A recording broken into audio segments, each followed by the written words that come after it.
NXT starts off with Blake Monroe versus Kalani Jordan due to what happened last week, due to Kalani Jordan and Blake Monroe having a little back and forth of a promo, and then it leads into a brawl.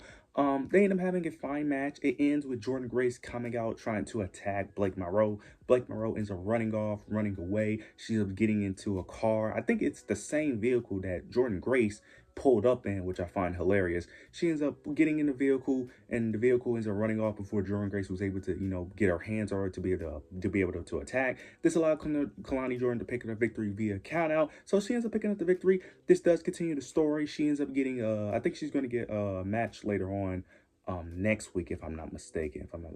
Next week or 2 weeks from now, she's getting a match, if I'm not mistaken. I think she's going to be put in a tag match, if I'm not mistaken, with Lola Vice. I think that's what's happening next week. She's going to be in a tag match with JC Jane and Fallon Henley next week. So that should be entertaining to see where that goes. This brings her closer to the championship picture, towards the NXT championship. So I like what they're doing here. Nothing too major. They're still slowly building up the story of Jordan Grace and Blake Monroe. So hopefully they continue to build that feud. Hopefully it gets a little bit more personal, more intense, because I do think we are getting to the point where we can start picking up this feud. I know Blake Monroe just recently DDT'd her on a table, so she's playing a neck injury. But I think at Heatwave, or I think at Heatwave, she's going to have a match against Jordan Grace, Blake Monroe versus Jordan. I think that is confirmed at Heatwave, so I'm very interested to see how that match plays out. All right, we end up getting Hank and Tank versus Chase U for the NXT Tag Team Championships. Hank and Tank picked up the victory. There was a weird botch in this match where Hank and Tank ended up doing like their finishing move, and I think one of the people of Chase U was supposed to kick out. I think it's Connor was supposed to kick out, but he didn't. So they redid the move, and then they picked up the victory. It was very weird. I think it was a botch, but it may have been a plan. But if it was planned, why would you plan botch it? Because the referee tried to say he didn't get his shoulders up, even though his shoulders didn't move. But after the match, you end up getting Dark State. They end up attacking all the tag teams. They attack Chase U, attack Hank and Tank, and then later in the show, they end up revealing that they was the ones that attacked them like a month or two ago. They end up revealing they was the ones that attacked Hank and Tank, which Hank and Tank thought it was the Calling that attacked them. So they end up revealing, and they have their eyes set on those tag team championships, which I've been saying they need to do, because the tag team division is dead. They need new opponents. They need something fresh. They don't have any top heels to go after them. I don't know where OTM is at, but to be fair, I'm not really missing them. Tyson and Tariq are not going after the tag team titles, even though they're heels. They're a tag team, but they're stuck with Wesley, but they're not going after. It's very weird. It's like there's no tag team. The only tag team in the division is literally Hank and Tank. Like there is no other tag teams. Chase U is barely a tag team ever since the breakup, and they're trying to do these new guys that they just suck. It's a reason why I don't cover Chase U at all, because that story is just a complete mess. Terrible. I don't cover them no more. Hank and Tank is literally the tag team division. Their tag team division is worse than the women's tag team division on the main roster, which is actually saying a lot, because that division sucks. So the fact that the men's tag division on NXT is even worse is kind of crazy. So I'm interested to see what they do with Dark State. Hopefully Dark State wins, because they're built as this strong faction, even though they do the same thing over and over. But they're trying to portray them as this dark, dangerous faction, but they don't really showcase them enough to really get that vibe. Like, they really need to have them. I don't think they need to win gold, but winning gold would definitely help with their faction, help, really establish them as that dominant faction. So I'm very interested to see where this goes. We end up getting Nia Jax versus Thea Hale. They end up getting a match due to Thea Hale was talking trash on her Instagram about Nia Jax. She feels like Nia Jax can't just walk into NXT and just attack and just randomly walk. She just doesn't feel like Nia Jax belongs in NXT, and that she shouldn't just be able to just walk in and do whatever she wants. They have a match. Nia Jax, of course, picks up the victory. This leads to Lash Legend coming out, and I think it leads to a brawl, if I'm not mistaken. It leads to a brawl, and I love what they did here. Throughout the entire show, they kept on brawling, which I love. It was funny, too, because it was a segment where Ava was frustrated and ended up confirming them having a match for next week, if I'm not mistaken, or 2 weeks from now. And then she ends up saying that, look, you guys have a match, so you guys could just stop fighting. And then they continue to fight. So them confirming the match did nothing. Towards the end of the show, they end up doing a spot where they end up going through the barricade. This was great. This is what the women's division been needing in NXT. That intense rivalry, that intense feud. We've been needing a rivalry like this for a while now, since Stephanie and Julia stepped on the scene. This is why I'm happy that they're not in NXT anymore. I like Stephanie. Julia still need get used to her. But this is why I've been saying that we needed them to move up to the main roster, because now multiple women are getting storylines now. Kalani is getting a story. Lola Vice is getting involved now. Last Legend is now getting involved. Tatum Paxley, Izzy Dame, Jada Parker, even. Like, we're now getting the women's division actually getting storylines and are actually developing. Something that was a problem with Stephanie, Julia, all of them being on the NXT show, because it was just the Stephanie and Julia show for the most part. So I like what they're doing here. This feud has been really good. Really can't wait to see what they do next. This is basically like the female version of Bronson Reed and Braun Strowman, which I'm actually enjoying. This is really good. Now we end up getting Obafemi. Obafemi comes out. He ends up basically saying that, look, he needs new contenders for the NXT Championship, but there's no one left to face him. Then you get Trick Williams. He comes out and basically saying, look, he's going to be the next one to go after him, that he's the top dog. He's the top dog of both TNA and NXT. Oba ends up mentioning how Trick Williams had never been able to beat him. Trick Williams ends up saying that he's a totally different person now and that he's on a whole nother level and that he will be the one to dethrone Oba. Then you get Javon Evans. He comes out, basically calls his shot, and he ends up taking some jabs at Trick, ends up saying that he could barely defend the TNA title, so how is he going to defend the NXT Championship? Then Javon ends up making a solution, ends up saying that he wants a #1 contendership match against Trick Williams.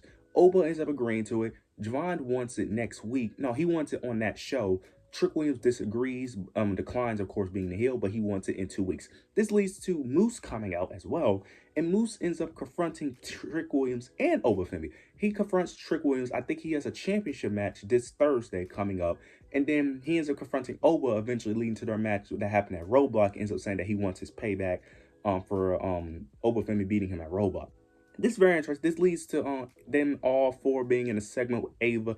Ava ends up confirming the match in 2 weeks against Javon Evans and Trick Williams. So I'm very interested to see how that plays out, because if Trick Williams is still going to be the TNA champion, which I'm assuming he will be, because I just don't see him losing on a regular episode of TNA. I'm assuming he's going to lose on a TNA pay-per-view. So if that's the case, if he's going to still be TNA champion, that match is leading into disqualification. It's going to be some type of shenanigans that's going to happen that's going to make it a triple threat match at Heatwave. That's the only thing I can really see. I just don't see why would you have Trick Williams, your champion, your TNA champion, lose to Javon Evans. That makes no sense. And I don't see why Javon Evans will take the L here. I can see it playing the story of Javon Evans constantly struggling to get the championship off of Oba. So I could see him possibly losing, because I could see Trick Williams using, what is the group? I think their name is called First Class, or he could use High Rise to end up interfering in the match as well. So it's either Trick Williams wins by interference, or it's going to be some type of disqualification. That's the only way I see it. So I'm very interested to see how this plays out. I'm loving what they're doing with the main event scene with Oba. Oba has been needing some main eventers to actually challenge him. So I love what they're doing here. Very interested to see how this all plays out. Also, I completely almost forgot to mention that Dark State also appeared. They ended up attacking the four members in this, the four members, they ended up attacking Moose, Obafemi, Trick Williams, and Javon Evans, but they end up failing miserably. Now, I would typically complain about this, but to be fair, I actually don't mind this at all. I don't mind Dark State not being able to dethrone or beat up all four of these guys, because these are all four of the top people of their respective brand. You got 3 of the top people in NXT and 1 of the top people in TNA. So I don't really mind them not being able to overthrow and overpower these four, because typically they are able to overthrow people by being able to distract them and to be able to have the numbers advantage. They didn't have the numbers advantage, and they barely was able to distract them, especially because Obafemi himself takes like 3 people to be able to take him down anyway. So it makes sense for them not to be able to overthrow these 4 guys. So I like what they did here. It's going to be a tag match next week between these 4 guys, between Dark State and Oba, Moose, Javon, and wait, is it going to be Moose, or is it going to be a triple, or is it going to be a 6-man tag? One or the other. It's going to be an 8-man tag or a 6-man tag next week. You know the story they're going to tell there. Can they coexist? That's going to continue to be the rivalry between the guys. They're going to probably tag each other out, have some friction, you know. So very interested to see how that all unfolds. We end up getting a quick segment with Joe Hendry. He ends up, Ren Sinclair was trying to cheer up Charlie Dempsey due to Miles Bourne and Tavion Heights moving on to different things. She ends up mentioning Joe Hendry singing his theme song, and then Joe Hendry appears, of course, making a small little cameo, and they're going to have a match next week between Charlie Dempsey and Joe Hendry. Okay, I'm going to be honest. I like Joe Hendry, but I am sick of this dude on NXT. I'm sick of it. Mainly because they're over-abusing this Joe Hendry thing. Look, this is giving me AEW and New Japan vibes, where they're over-abusing the partnership. I like the partnership of TNA and WWE. I do. But when you constantly do it so much, it loses that specialness. It loses that thing that makes it special. I'm not saying Joe Hendry can't appear on NXT, but can we calm down with the Joe Hendry appearances? I'm cool with TNA talent coming over, but Joe Hendry shows up like every 2 weeks. Like, it's not special no more. It's like I'm just I will be shocked if he doesn't appear on NXT at this point. Like, can we go like a few months without Joe Hendry, like a good 2 to 3 months without him? Like, he shows up like every month for like 2 weeks straight. Like, I'm kind of, like, can we just calm down on the Joe Hendry appearances a bit? But I just really want to get that off my chest. I don't really know why he's facing Charlie Dempsey of all people, because we know where that's going. He's just going to beat Charlie Dempsey, and then what? Like, I don't understand it. So we'll see where this goes, but can we calm down on the Joe Hendry appearances, please? We get a quick promo segment from Ethan Page. He basically ends up ranting about he's the greatest Canadian champion of all time, basically hyping up, his country or whatever. Then you get Tavion Heights. He comes out. He ends up confronting Ethan Page. Then you get Chelsea Green ends up backing up Ethan Page due to them both being Canadian, of course, which I thought was hilarious. She ends up mentioning her being the greatest Canadian to hold the United States Championship. Both of them playing off, them being Canadian. Then you end up getting Chelsea Green ends up saying that Tavion would never hit American. She ends up mentioning how he's American, how American man would never hit a beautiful Canadian woman like her. He ends up saying that she's right, but he will find a woman who will, and then he ends up attacking Ethan Page. I like this. I like the story that they're playing here. I get that some people may not like these type of storylines. I get it, but I actually enjoy this. I like that they're putting Tavion Heights against Ethan Page, because I've been saying this. The good thing about Ethan Page holding the North American Championship or the Canadian Championship, whatever you want to call it, is that you're able to put baby faces like a Tavion against him. Where with Ricky Saints, there's not any heels you could put against him that would be convincing or that will make a good story outside of Jasper Troy that would even make sense for Ricky Saints to face. Where with Ethan Page, you could put any baby face against him. You could put a Miles Moore. You could put a Tavion Heights. Even a Charlie Dempsey, if you want to consider him a baby face. Like, you could put multiple challengers against Ethan Page. So I like what they're doing here. Very interested to see how this plays out. We get the main event. Sol Ruca versus Tatum Paxley for the North American Championship. This was a really good match. Really enjoyed it. Sol Ruca ends up picking up the victory. Not really much to go over here. I'm a little upset, but to be fair, I'm upset because Tatum Paxley is one of my favorite wrestlers. I didn't expect her to win. I'm just upset because I wanted her to win, even though I knew she wasn't going to win.